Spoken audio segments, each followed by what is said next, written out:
Assalamualaikum dan selamat sejahtera.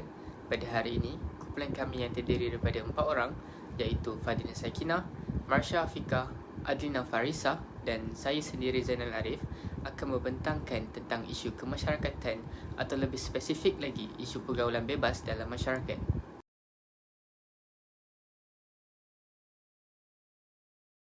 Jadi di sini saya akan menerangkan tentang hadis dan dalil yang berkaitan dengan pergaulan bebas. A'udzubillahi minasyaitonirrajim. Wala taqrabuz zina innahu kana fahishatan wa sa'an sabil. Dan janganlah kamu mendekati zina, sesungguhnya zina itu adalah satu perbuatan yang keji dan satu jalan yang buruk. Surah Al-Isra ayat 32. Jadi di sini hadis ini menyatakan bahawa kita sebagai seorang manusia hendaklah menjauhi zina, kerana zina ini mendatangkan banyak perkara-perkara buruk. Contohnya berlaku kelahiran anak luar nikah dan sebagainya. Seterusnya, ala la yahluwanna rajulun bi amra'atin illa kana thalisahuma syaitan. Bermaksud, ingatlah bahawa tidaklah seorang lelaki itu berhalwat dengan seorang wanita kecuali yang ketiganya adalah syaitan. Hadis riwayat Ahmad, Tirmizi dan Al-Hakim. Jadi dalam hadis ni menerangkan bahawa seharusnya kita ni tidak berdua-duaan dan berhalwat antara lelaki dan perempuan, kerana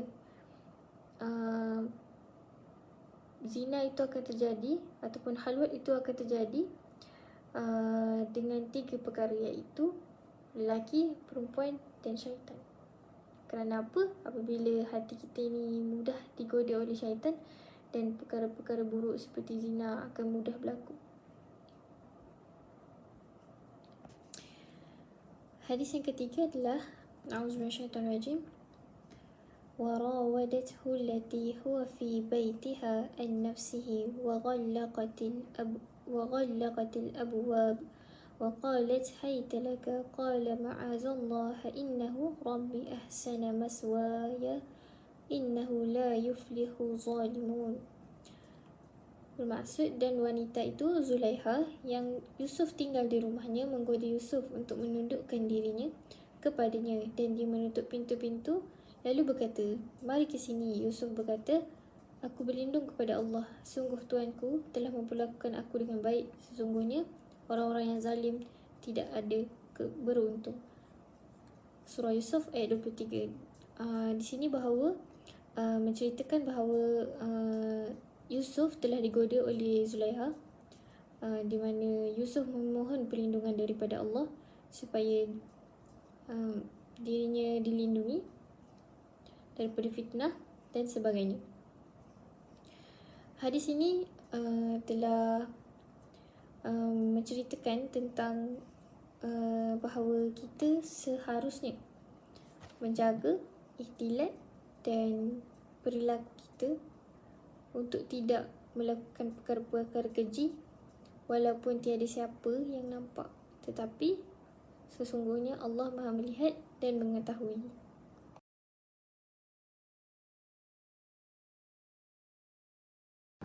Pengenalan bagi isu pergaulan bebas dalam masyarakat adalah pergaulan bebas merujuk kepada fenomena di mana individu dalam masyarakat terlibat dalam hubungan sosial dan seksual tanpa batasan atau kawalan yang ketat. Isu ini semakin berleluasa dan sering diperbincangkan dalam masyarakat kita. Pergaulan bebas menjadi isu yang kompleks kerana melibatkan banyak aspek, termasuk agama, budaya, moral dan kesihatan. Di dalam masyarakat yang berlandaskan nilai-nilai agama yang konservatif, pergaulan bebas sering dianggap sebagai tindakan yang tidak bermoral dan bertentangan dengan ajaran agama Islam.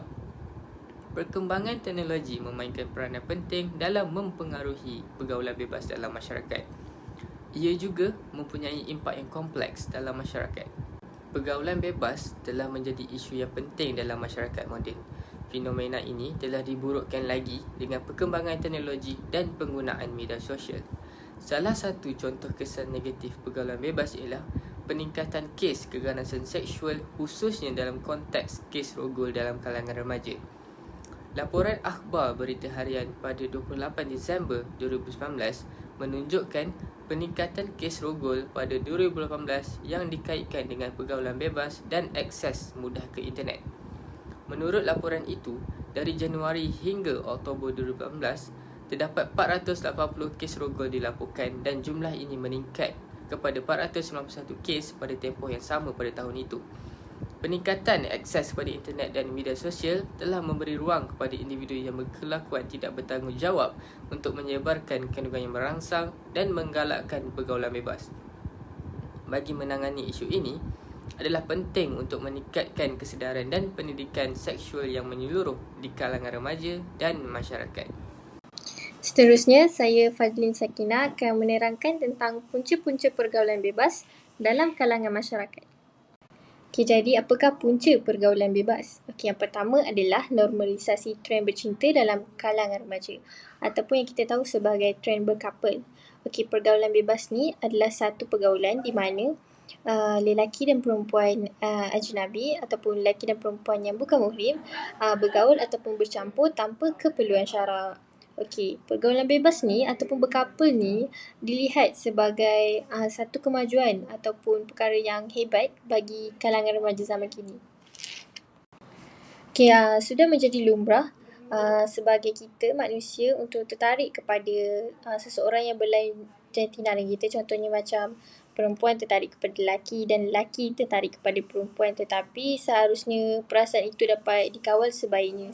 Kerana apabila normalisasi trend berkapal ataupun bercinta ni berlaku, banyak perkara buruk yang terjadi. Contohnya menjadi seperti berzina atau lebih teruk lagi kelahiran anak luar nikah dan sebagainya. Okey, punca pergaulan bebas yang kedua adalah kurang didikan agama. Okey, ibu bapa sebagai sekolah pertama anak ataupun sebagai rujukan pertama anak-anak hendaklah mencorak dan membimbing anak-anak dengan betul dengan memainkan peranan dalam memberi didikan agama dan mempraktikkannya dalam kehidupan seharian.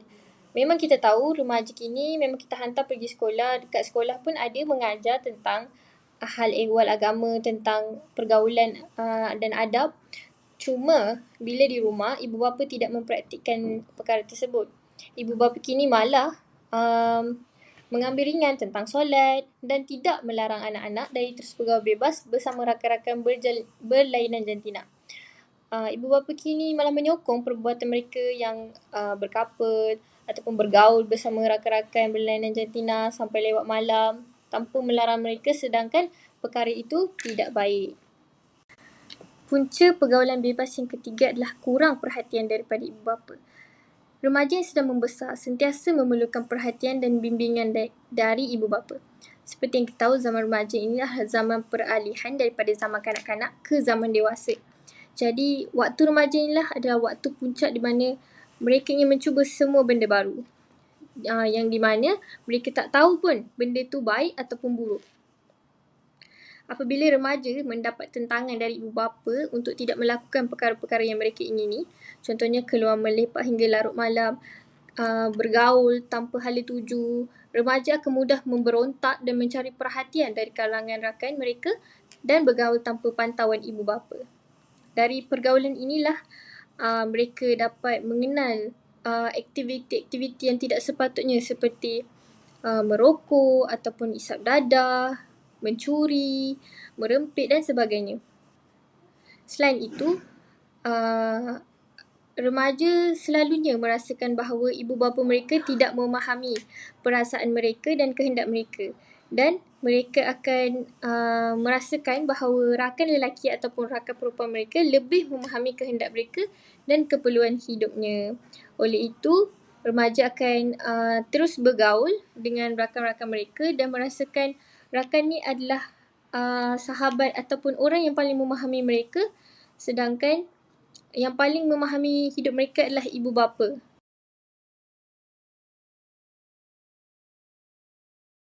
Seterusnya adalah cabaran mengatasi masalah pergaulan bebas.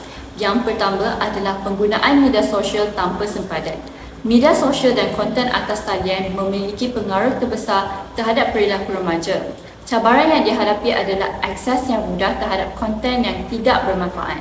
Oleh itu, pengawasan dan pembatasan yang lebih ketat terhadap konten yang tidak sesuai dengan nilai dan etika perlu diberikan perhatian yang serius. Kedua adalah pengaruh semasa. Remaja sekarang terpengaruh dengan pemikiran yang menganggap seks bebas seperti melacur sebagai sesuatu yang agak biasa, disebabkan pemikiran mereka yang tercemar akibat proses keterbukaan serta pengaruh budaya barat menerusi media yang canggih. Masalah seks bebas dalam proses globalisasi melahirkan masyarakat yang pemikirannya kurang sihat. Jika tidak ditangani dengan segera, remaja akan menganggap seks bebas sebagai paranormal yang biasa pada masa akan datang. Akhir sekali adalah kerajaan tidak memainkan peranan yang sepatutnya. Kerajaan tidak memainkan peranan turut mendorong penyemarakan budaya seks bebas. Sebagai contoh, budaya seks bebas akan menular jika lembaga penapisan filem tidak memainkan peranan menapis segala filem dari luar negara. Hal ini demikian kerana budaya barat adalah tidak sesuai dengan pengamal budaya negara di Malaysia. Usaha penapisan bagi internet juga diperlukan agar tidak ada sesiapa membuat urusan seks menggunakan internet. Selain itu adalah perlu bagi pihak berkuasa untuk memantau segala aktiviti parti sosial dan kelab malam. Polis harus sentiasa menyerbu kelab malam agar memastikan tiada aktiviti melacur dan pelibatan remaja bawah umur dalam kelab malam.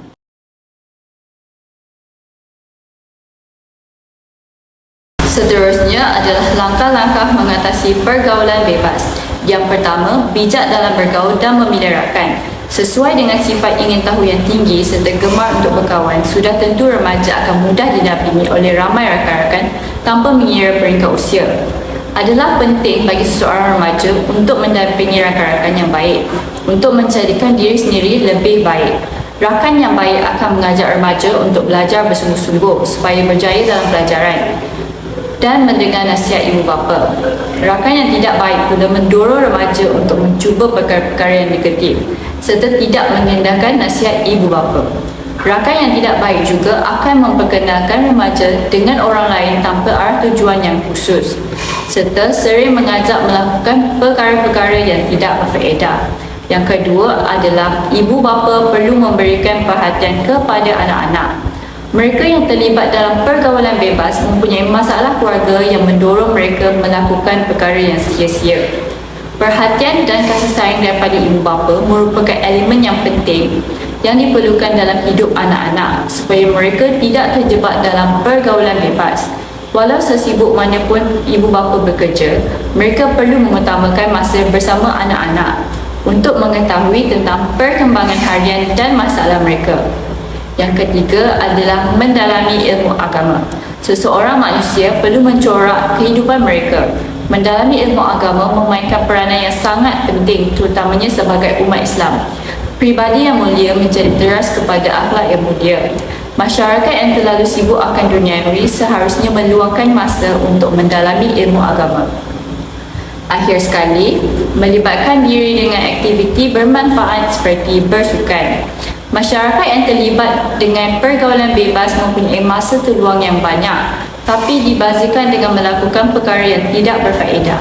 Sekiranya mereka berpeluang untuk melibatkan diri dalam aktiviti yang bermanfaat seperti bersukan, pastinya mereka tidak akan terjerumus dengan pergaulan bebas. Pelibatan dalam aktiviti sukan misalnya dapat membantu remaja untuk menjadi lebih sihat secara fizikal dan rohani. Dalam masa yang sama, remaja boleh bersosial dengan rakan-rakan yang terlibat sama melakukan aktiviti sukan yang disertai. Kemahiran sosial dapat dipertingkatkan di samping kemahiran sukan yang membantu pertumbuhan fizikal dan juga mental mereka. So, jelaslah bahawa melibatkan diri dalam aktiviti bermanfaat seperti sukan akan membantu membendung masalah pergaulan bebas. Assalamualaikum warahmatullahi wabarakatuh. Nama saya Marsha Afiqah, Dewan Karya Fazli. Sekarang ini saya akan sambung membentangkan daripada kawan-kawan saya. Saya akan membentangkan tentang contoh pergaulan bebas. Seperti yang kita lihat dalam slide tersebut, ini adalah antara contoh-contoh pergaulan bebas selain daripada seks bebas. Antaranya ialah penggunaan arak, yang kedua ialah rokok dan marijuana, yang ketiga ialah penggunaan dadah, dan yang keempat ialah pergaduhan.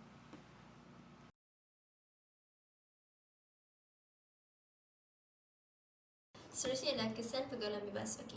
Poin yang pertama ialah pembuangan bayi yang meningkat dari saban hari ke hari. Seperti yang kita tahu, negara kita ni dah lali dengan pembuangan bayi dalam berita, dalam surat khabar, media sosial, dan di meratalah kes pembuangan bayi ni dah sangat lali dah dalam kita punya negara dan juga masyarakat. Ni kes pembuangan bayi ni dia ni kerana pasangan yang mengandung anak luar nikah, mereka tidak mahu menjaga ataupun memiliki anak tersebut. Mereka akan membuang anak tersebut di tempat-tempat yang tidak sepatutnya, seperti tong sampah, tempat-tempat orang yang gelap, malah di dalam lubang jamban rumah mereka sendiri. Seterusnya ialah peningkatan jenayah yang semakin berleluasa. Okey, seperti kita tahu peningkatan jenayah ni, jenayah dalam negara kita ni dah banyak, tapi dengan adanya kesan pergaulan bebas ni, kita akan meningkatkan lagi jenayah yang akan berlaku dalam negara kita ni. Contohnya seperti merompak, merogol, meragut, minum arak dan sebagainya. Jadi, jika masyarakat tidak memainkan peranan yang baik, maka jenayah dalam masyarakat dan juga negara kita ni akan semakin berleluasa dan bertambah. Jadi masyarakat perlu mengambil serius dan kena ambil endah dalam kes pergaulan bebas ni. Okey, poin yang seterusnya ialah masyarakat yang tidak mengambil endah terhadap pelaku terhadap pergaulan bebas ni. Masyarakat akan meminggirkan pelaku-pelaku yang melakukan pergaulan bebas. Akhir sekali ialah tersebarnya penyakit yang membawa maut. Okey, contohnya seperti HIV, AIDS, penyakit kelamin seperti STD dan sebagainya. So, jadi sekiranya kita tidak memainkan peranan yang betul untuk mengatasi kes pergaulan bebas ni, maka akan tersebar dalam penyakit-penyakit yang saya katakan sebelum ini.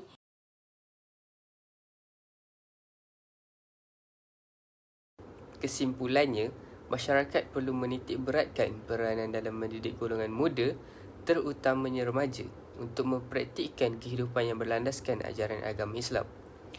Pergaulan bebas bukanlah isu yang baru, malah lebih mendatangkan banyak kesan buruk kepada masyarakat. Oleh itu, sewajarnya isu ini dapat ditangani sebaiknya jika semua orang turut memberi kerjasama. Itu sahaja dari kami. Sekian, terima kasih.